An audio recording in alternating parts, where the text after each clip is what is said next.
a 3-step plan to downsizing. Moving into a new home can be a bittersweet experience. You're looking forward to the change, yet you're sad to be leaving a home full of memories. Downsizing is much more difficult because a smaller space implies you won't be able to fit all of your current belongings. Downsizing, on the other hand, is a chance to start over. You can make your new apartment feel like home by getting rid of the clutter and filling it with the things you enjoy.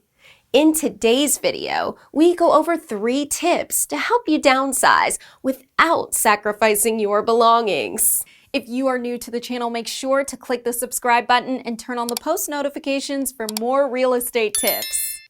1. Make a plan. Measure the size of your rooms and storage places when you go to your new residence. This will serve as a reference for how much you can bring. It is preferable to undervalue than to overestimate. Do one room at a time as you decide what to keep and what to get rid of. Moving is a large undertaking, and you don't have to do it all at once. Plan to do a little each day and allow for extra time so you don't feel rushed. First, choose your furniture. Going from large to small will help you figure out how much space you still have to fill. You won't want to make the mistake of accidentally taking something that's too big. And then you have to reshuffle everything in the space. 2. Sort out your belongings. Will you make advantage of it? It's easy to convince yourself that you'll wear that 10-year-old shirt with the tag still on it at some point in the future. However, if you haven't used it in the last year, you're unlikely to do so again. Get rid of anything you may have multiples of as well. Do you have a lot of coffee pots or a lot of china sets? You don't need to keep both if you can only use one at a time. Follow a rigid yes or no policy when sorting. No maybes allowed. Make a yes and a no pile and force yourself to choose between them. It's a no if you're not persuaded the item deserves a yes.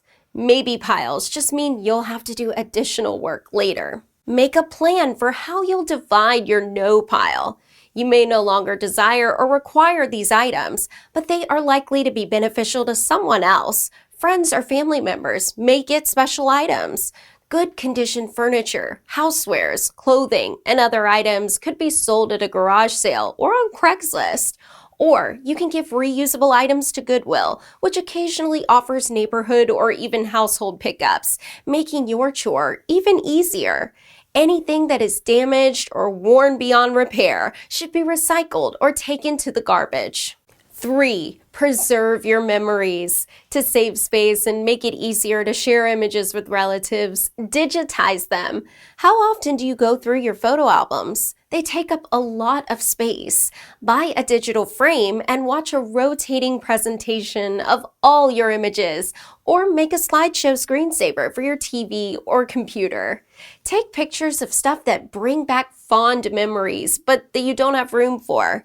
You can reminisce about the events without really keeping the objects. Pass on your prized possessions to your children, grandchildren, or close friends to ensure that they are in excellent hands. They'll appreciate the gift, and you'll get to witness the products in action. Giving keepsakes a new life is another option. If you enjoy crafting, old movie stubs, letters, and photos are ideal for scrapbooking, allowing you to keep track of your memories. Or use shadow boxes to create 3-dimensional art. Having all of your memories in one location will make them easier to enjoy than ever before. Downsizing is an emotional experience. You'll come upon stuff you haven't seen in years and have to figure out what to do with them. Allow yourself some time to reflect before making a decision. Keep in mind that you have a limited amount of room. You can decide what you can't live without, so take only what is genuinely valuable to you. We hope these tips can help you better organize yourself when downsizing to a new home. Thank you for watching, and follow us for more real estate tips. If you have any questions or if you're interested in buying or selling a home, please call us. The Garcia team is always happy to help. See you next time.